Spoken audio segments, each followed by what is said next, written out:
Baik, kita mulai. Bismillahirrahmanirrahim. Assalamualaikum warahmatullahi wabarakatuh. Waalaikumsalam warahmatullahi wabarakatuh. Alhamdulillahi rabbil alamin wa bihi nasta'in wa ala umuri dunya waddin wa sallallahu ala nabiyyina Muhammadin wa ala alihi wa sahbihi ajma'in amma ba'du. Adik-adik dan santri-santriwati TPA Mas Bim yang Ustadz sayangi karena Allah Subhanahu wa Ta'ala. Alhamdulillah, pekan ini kita kembali berjumpa setelah 2 pekan lalu kajian online kita libur, ya. Dan kita hari ini akan melanjutkan pelajaran kita di hadis-hadis pilihan dari kitab Riyadhus Shalihin, buah karya Al-Imam An-Nawawi rahimahullahu ta'ala. Hari ini kita masuk pada hadis yang ketiga. Hadis yang ketiga. Siapa yang mau baca hadisnya adik-adik nih? Hadis ketiga. Ada yang mau baca nggak hadisnya?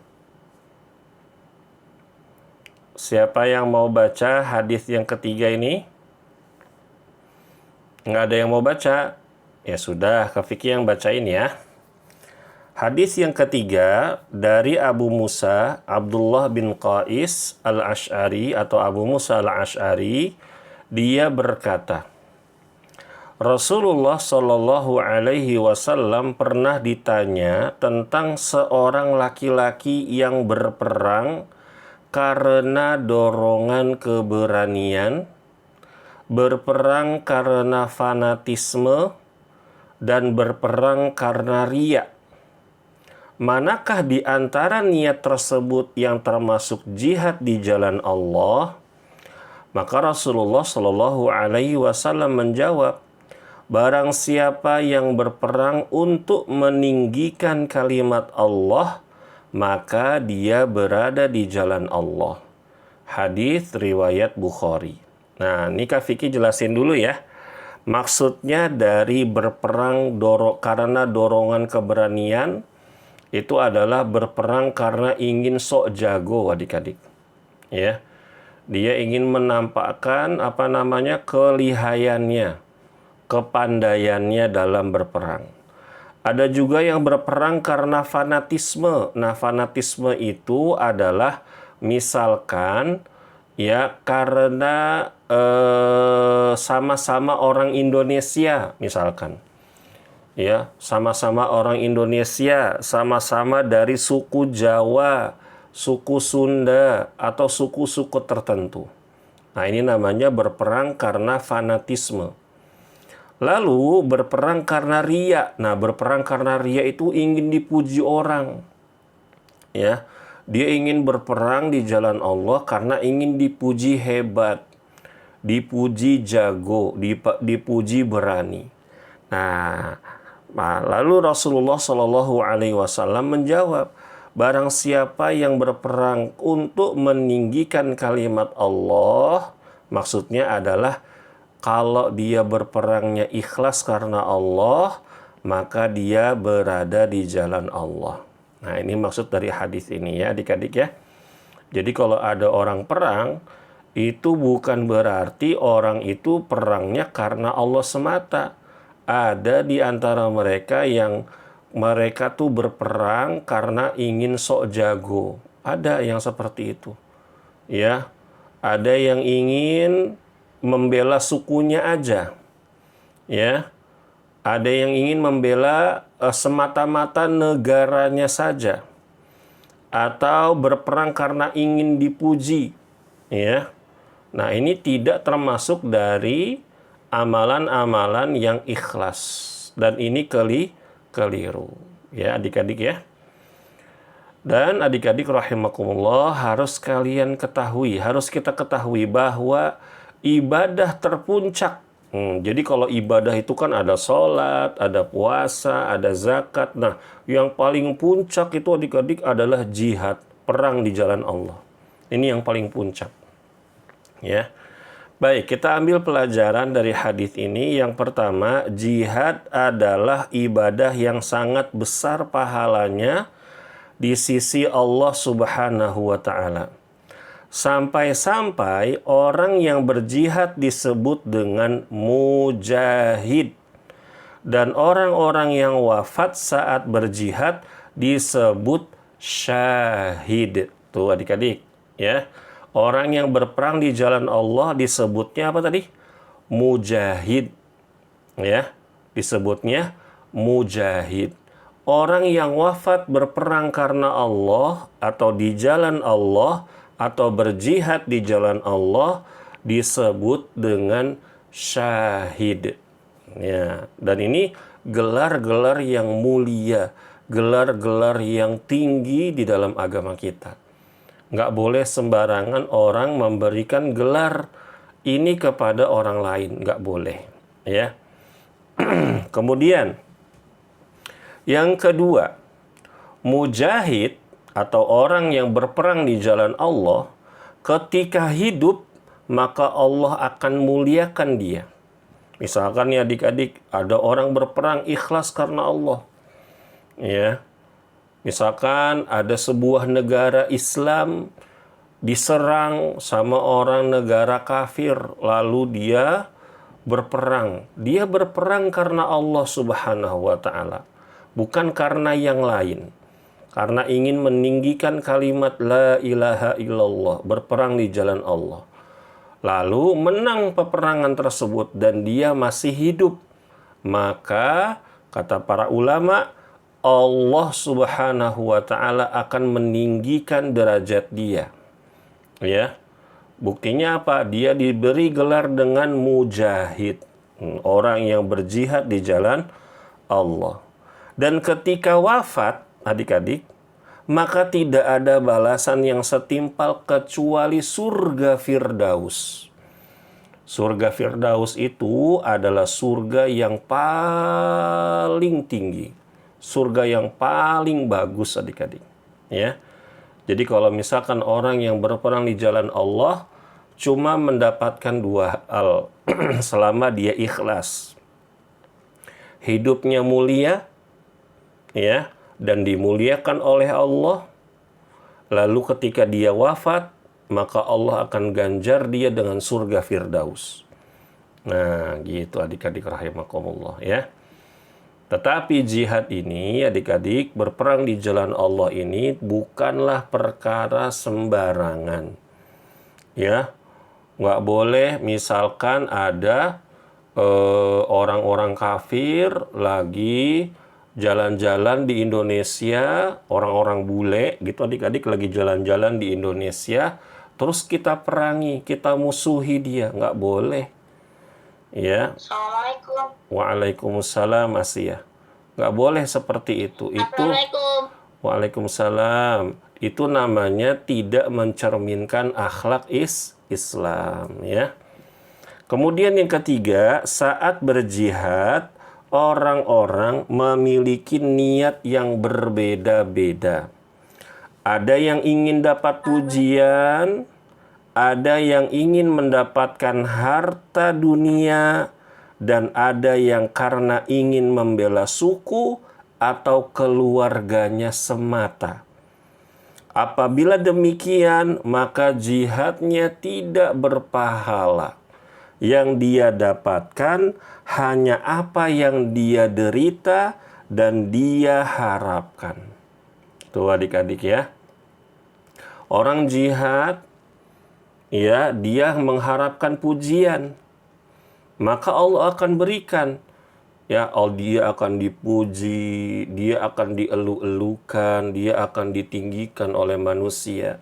Tetapi nanti di akhirat, maka dia akan masuk ke dalam neraka. Ya, kok begitu Kak Fikih? Iya, karena dia jihadnya, ibadahnya bukan karena Allah. Karena riya, karena ingin dipuji. Begitu adik-adik. Atau misalkan ada orang jihad karena ingin mengambil harta-harta ghanimah saja. Kan di dalam Islam adik-adik kalau berjihad ada yang namanya harta rampasan perang. Itu boleh kita ambil atas izin dari panglima perang kita. Kita dapat tuh adik-adik. Nah, tetapi adik-adik yang Kak Fikri sayangi karena Allah, ya, nggak boleh kita itu hanya mengharapkan, biar aku nanti dapat senapan, biar nanti dapat senjata yang bagus. Nggak boleh. Harus semata-mata karena Allah. Ya. Lalu apalagi? Dia hanya mendapatkan apa yang dia derita. Maksudnya gimana Kak Fikri? Nah, adik-adik, kalau perang, kan ada tembak-tembakan, ada pukul-pukulan, ada luka. Nah, dia hanya mendapatkan itu. Misalkan dia ketembak tangannya, misalkan wajahnya kena pukulan ya sama musuh gitu adik-adik, kena luka, maka dia dapat itu. Dia nggak dapat pahala di sisi Allah. Tuh adik-adik, sayang sekali kalau kita berjihad bukan karena Allah Subhanahu wa Ta'ala. Kemudian yang keempat, bertanya agama harus kepada ahlinya. Nih, adik-adik, Abu Musa al-Asy'ari nanyanya sama Rasulullah. Rasulullah adalah orang yang paling faham tentang Allah dan syariat. Nah, kalau kalian ingin bertanya tentang agama, nanyanya sama siapa? Ada yang tahu nggak adik-adik? Kalau mau tanya hukum, misalkan habis wudhu terus buang angin, sholatnya apa, wudhunya batal atau tidak, nanyanya sama siapa adik-adik?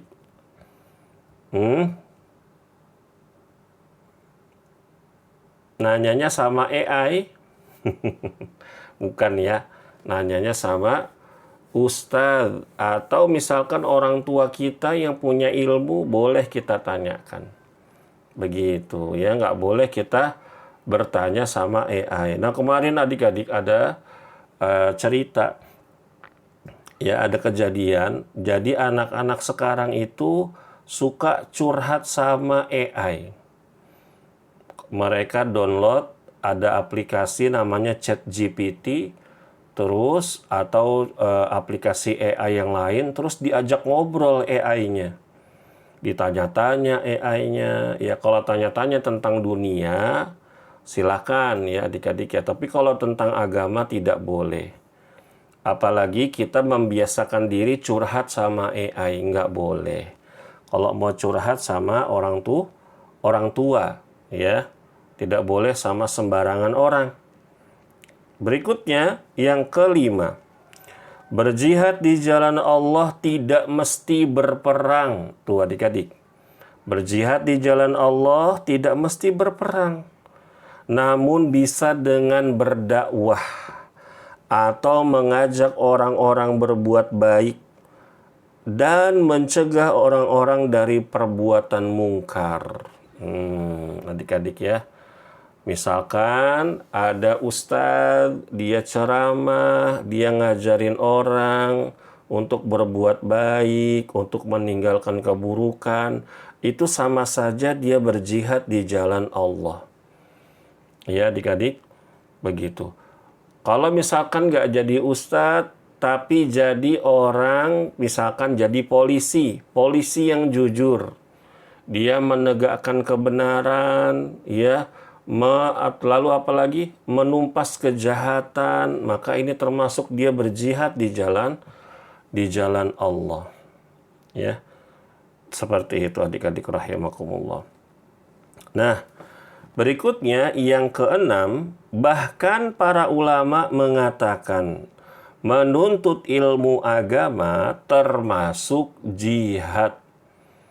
Ya, mencari nafkah atau menjadi tenaga kesehatan juga termasuk jihad di jalan Allah.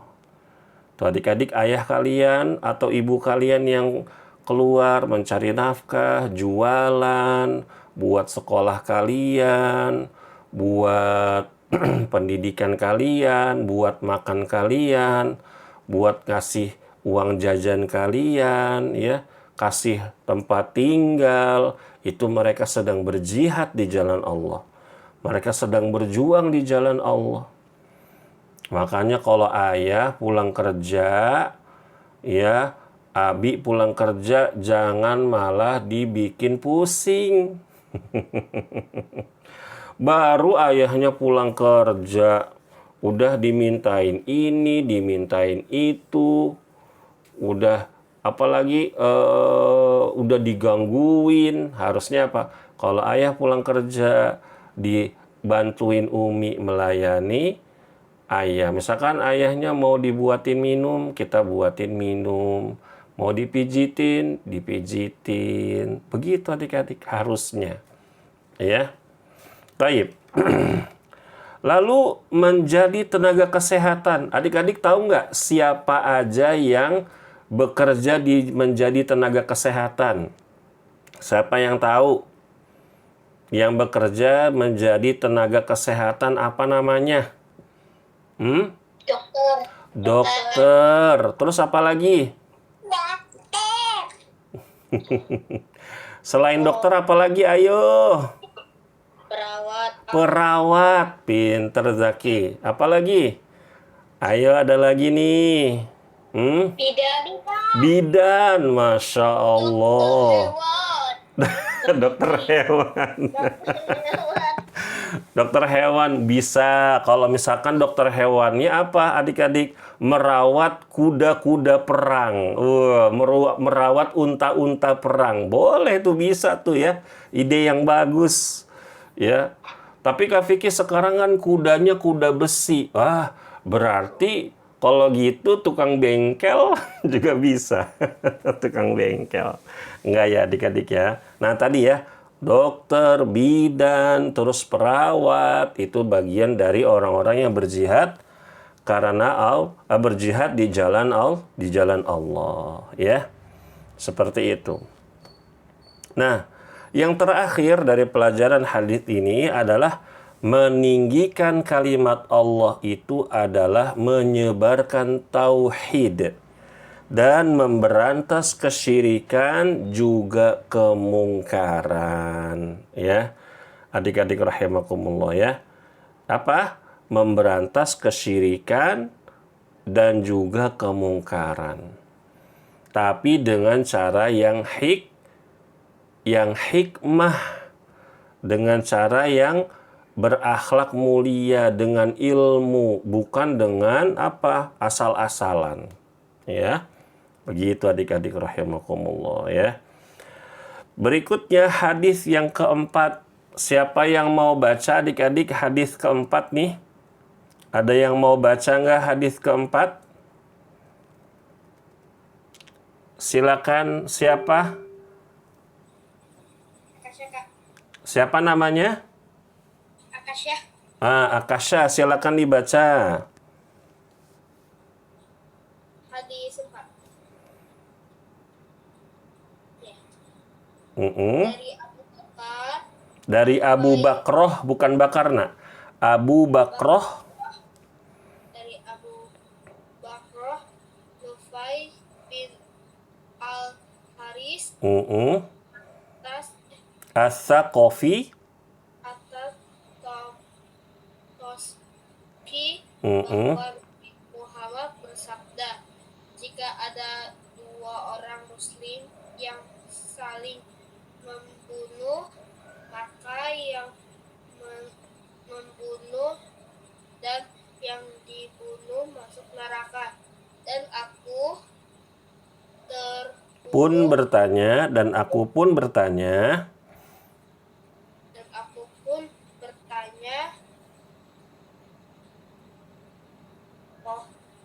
wahai Rasulullah, si pembunuh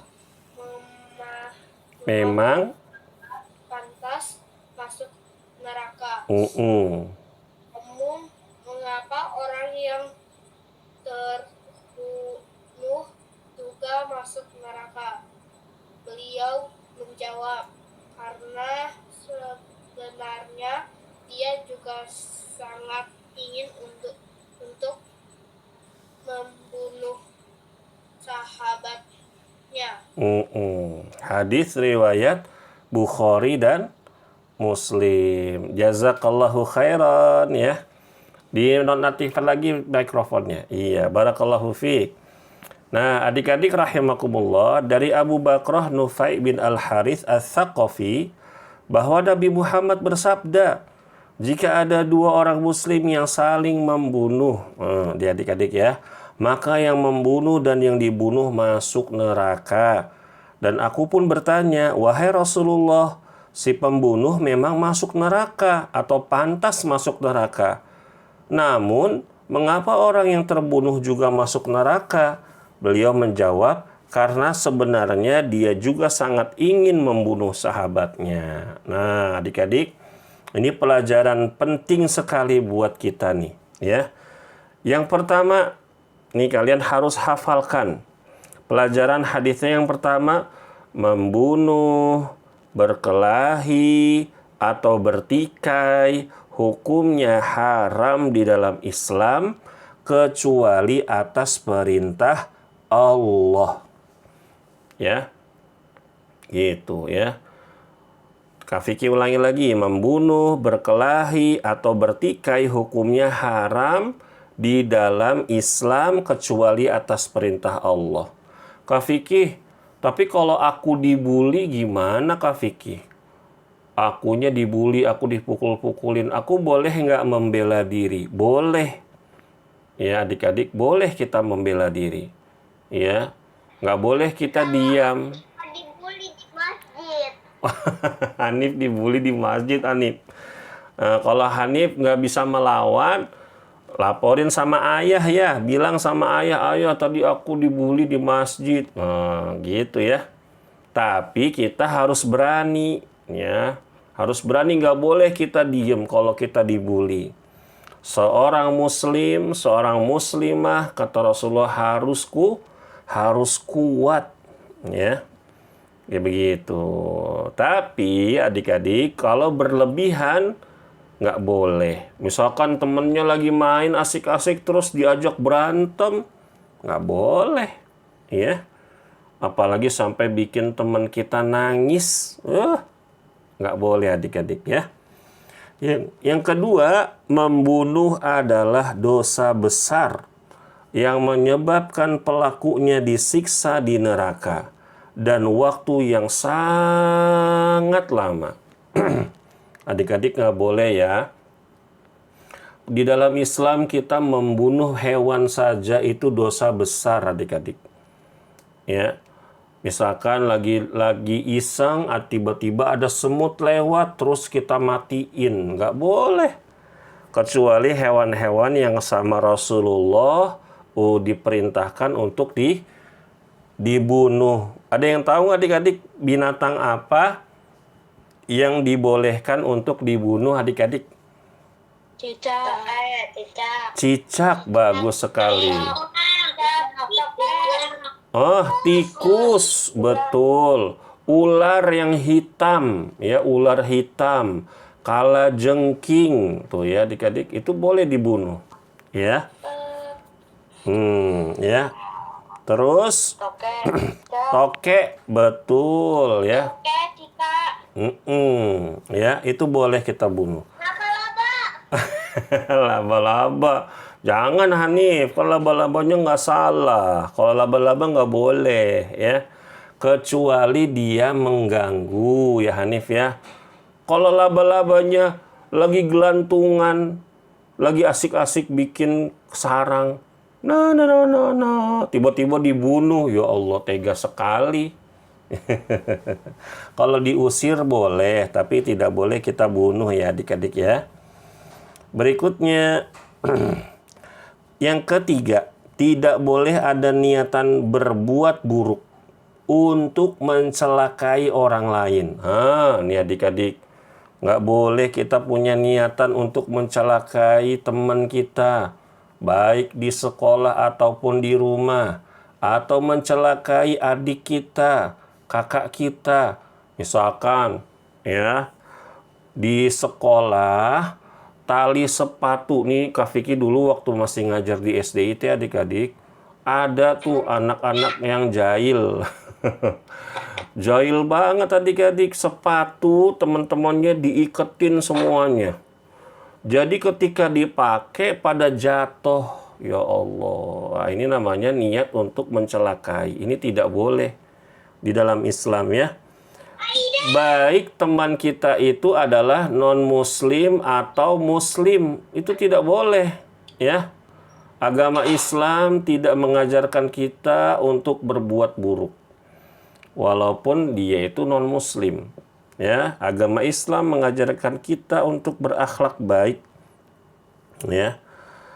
Karena kata di sini adik-adik selanjutnya, Nabi Shallallahu Alaihi Wasallam mengancam melalui sabdanya bahwa niat itu bisa mengantarkan kepada siksa neraka.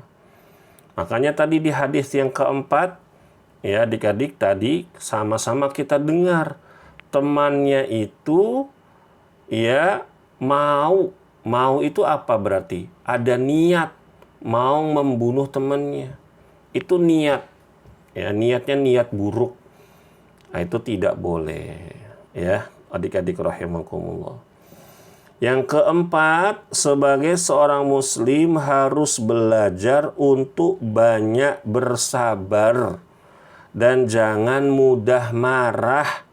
Karena amarah atau sifat marah merupakan pintu keburukan. Adik-adik, Kak Vicky mau tanya, misalkan ada rumah, pintunya tajam-tajam. Pintunya banyak durinya. Kalian mau masuk ke pintu itu enggak? Enggak.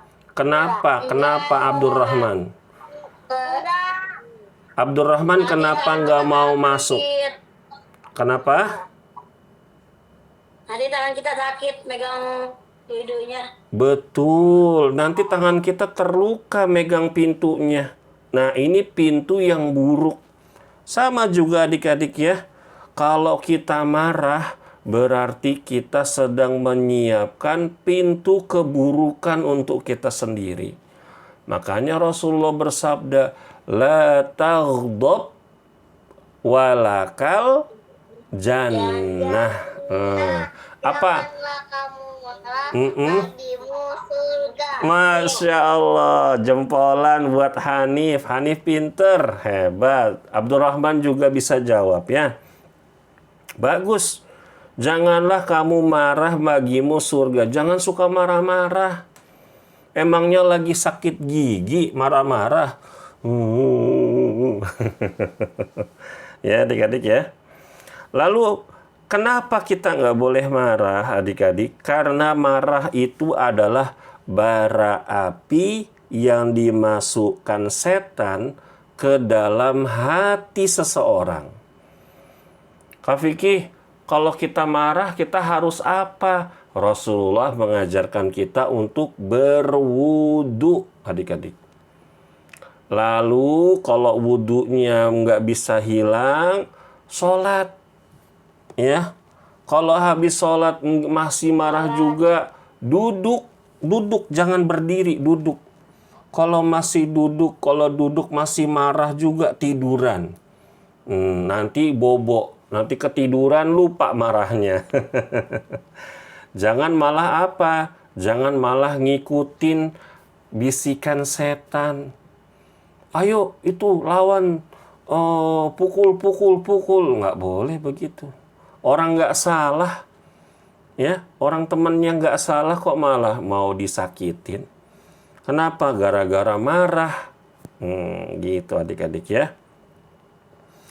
Lalu yang kelima, apabila membela diri karena ingin dibunuh, adik-adik misalkan ada begal, ya, maka tidak apa-apa kita melawan orang tersebut. Ada maling di rumah kita, kita lawan. Nggak apa-apa. Ya. Dengan cara kita lumpuhkan. Malingnya kita lumpuhkan. Misalkan nih, Hanif jago bela diri nanti. Woi, ya. Ada orang jahat sama Hanif. Tiba-tiba Hanif keluarin jurus buat membela diri. Lalu malingnya, orang jahatnya pingsan. Terus diikat.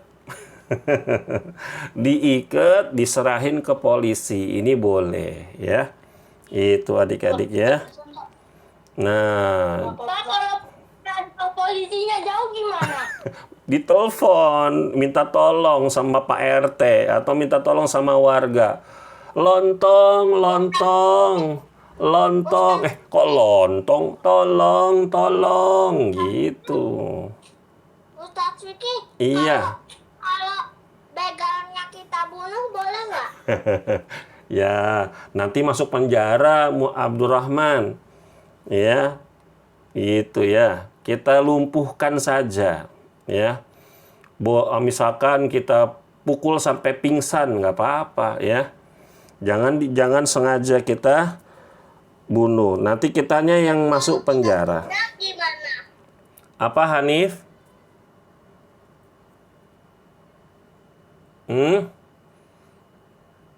Nggak jadi nanyanya. Kalau kita punya gimana? Suaranya putus-putus. Kalau mau nanya nanti lagi ya. Ya. Nanti lagi ya. Nah, gitu adik-adik ya. Nah, berikutnya hadis yang kelima. Hadis yang kelima panjang. Ustadz aja yang baca ya. Ya. Ya, soalnya sebentar lagi mau sholat Isya nih adik-adik.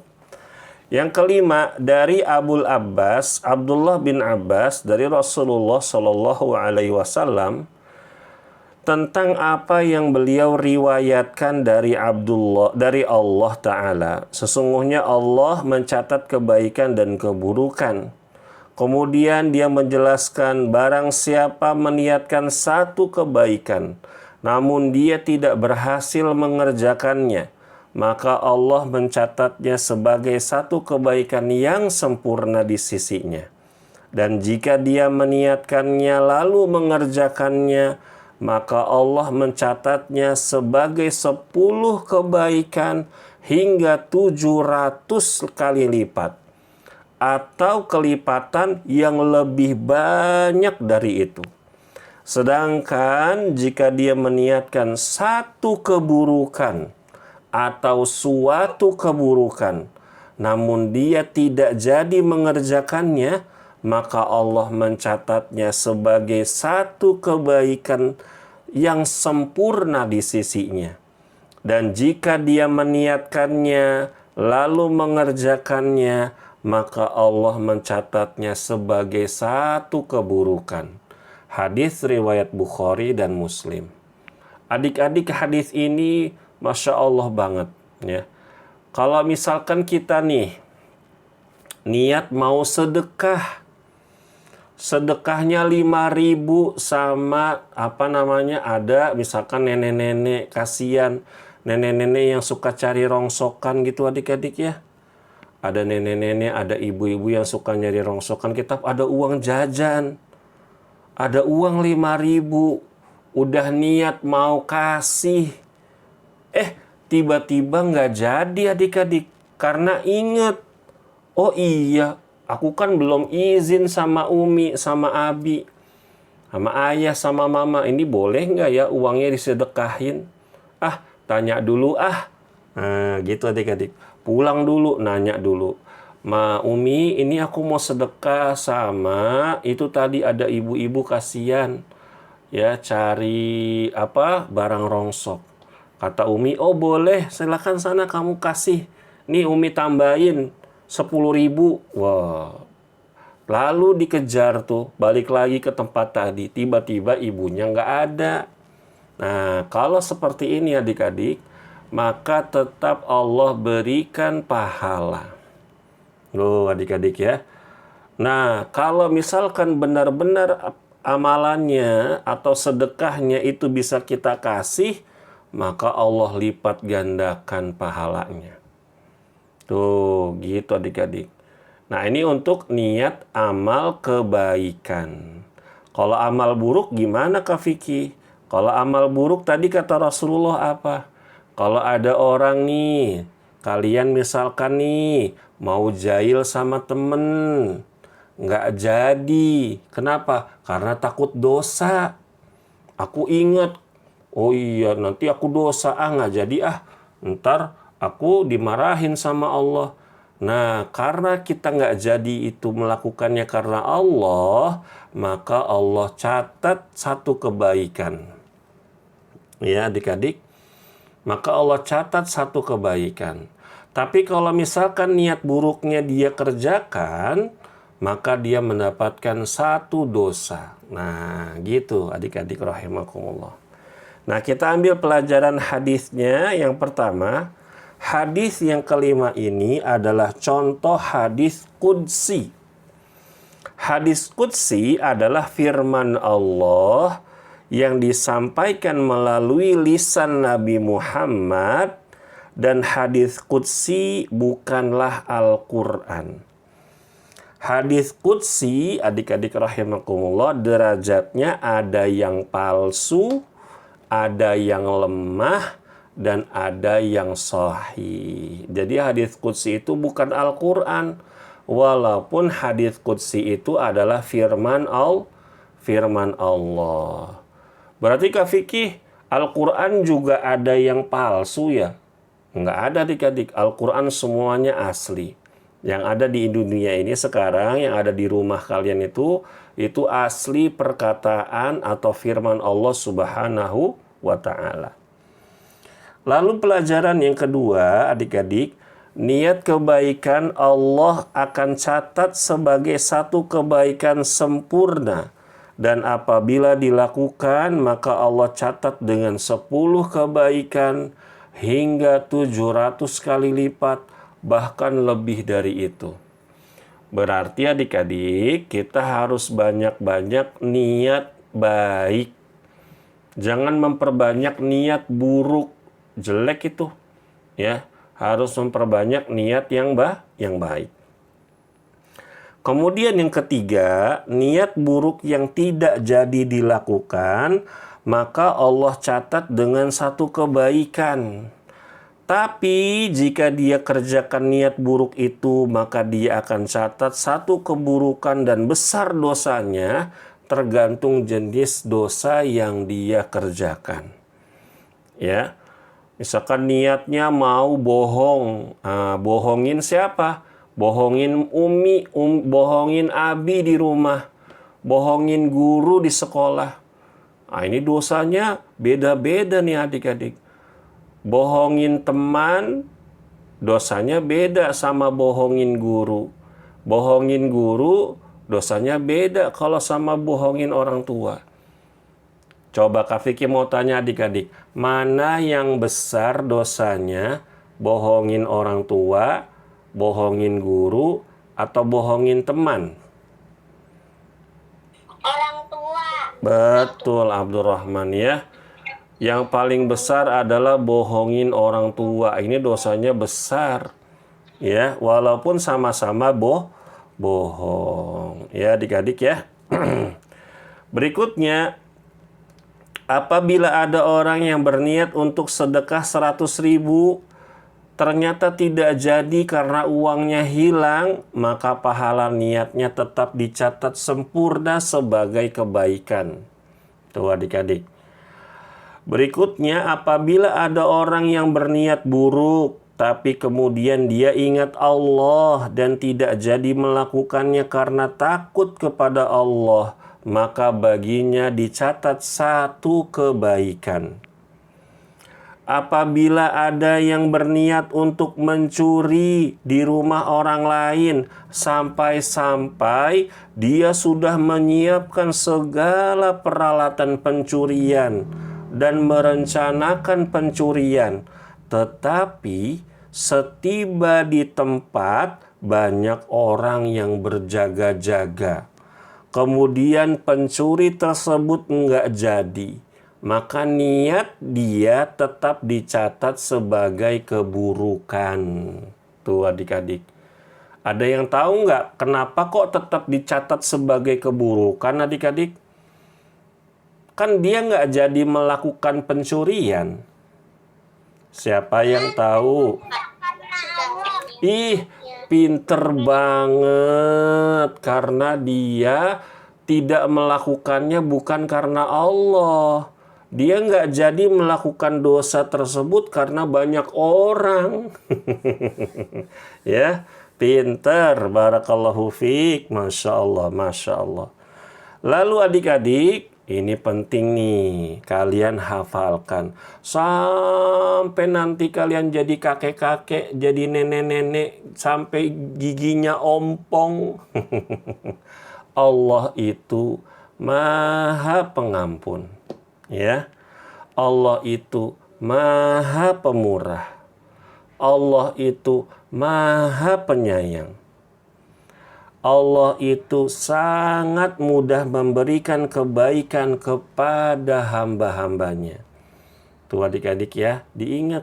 Allah itu Maha Pengampun, Allah Maha Pemurah, Allah Maha Penyayang. Allah itu mudah sekali memberikan kebaikan, memberikan pahala yang banyak buat hamba-hambanya. Maka kita sebagai hamba Allah harus apa? Harus bersyukur adik-adik rahimakumullah. Caranya gimana Kak Vicky bersyukur kepada Allah? Caranya dengan memperbanyak ibadah kepada Allah. Sholatnya yang rajin, jangan suka bohong, belajar yang rajin, ngajinya yang rajin, ya, jangan suka bully temen, ya. Terus apa lagi? Puasa Ramadan. Terus apa lagi? Jangan makan makanan yang tidak jangan makan makanan yang yang enggak bagus buat kesehatan. Tuh adik-adik, itu caranya bersyukur kepada Allah. Lalu adik-adik, Allah itu Maha Pencemburu dan Maha keras azabnya. Dia tidak menyukai kezaliman dan juga dia tidak menyukai kemaksiatan. Kalau kita berbuat zalim, entah itu kepada Allah, kepada diri kita sendiri, kepada orang lain, kita berbuat maksiat, maka segera kita beristighfar. Misalkan tadi habis jahil sama adik di rumah, habis jahilin kakak di rumah, langsung ingat, astagfirullah, aku udah jahilin adik aku, astagfirullah ya Allah, aku minta ampun ya Allah. Terus kita minta maaf sama adik kita. Atau kita habis bentak-bentak orang tua kita, ayah kita omelin, ibu kita omelin, ya. Terus kita ingat, astagfirullah ya Allah, aku minta maaf ya Allah, aku bertaubat ya Allah. Terus minta maaf sama ayah, sama ibu. Nah, gitu caranya adik-adik. Kenapa harus seperti itu? Karena Allah itu Maha keras azabnya. Maha keras azabnya itu apa? Allah menyiapkan neraka buat siapa saja yang suka bermaksiat. Tuh adik-adik ya. Ada nggak yang mau masuk neraka di sini? Nggak ada ya adik-adiknya. Kak Vicky juga nggak mau masuk neraka. Na'udzubillah. Nah adik-adik, untuk hari ini kita cukupkan dulu ya. Insya Allah kita akan lanjutkan lagi pada pertemuan berikutnya di bab yang baru, yaitu mengenal taubat. Insya Allah pada pertemuan yang akan datang. Sampai sini adik-adik ada yang mau nanya nggak? Ada yang mau bertanya? Silakan Asia. Asia mau tanya apa?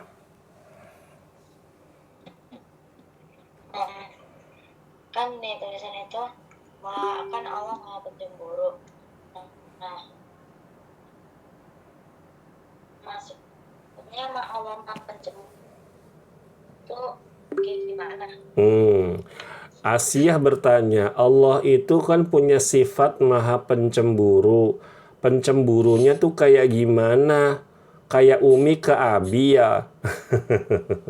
Enggak ya adik-adik. Cemburunya itu adalah kalau kita beribadah untuk selain Allah. Nah itu Allah cemburu.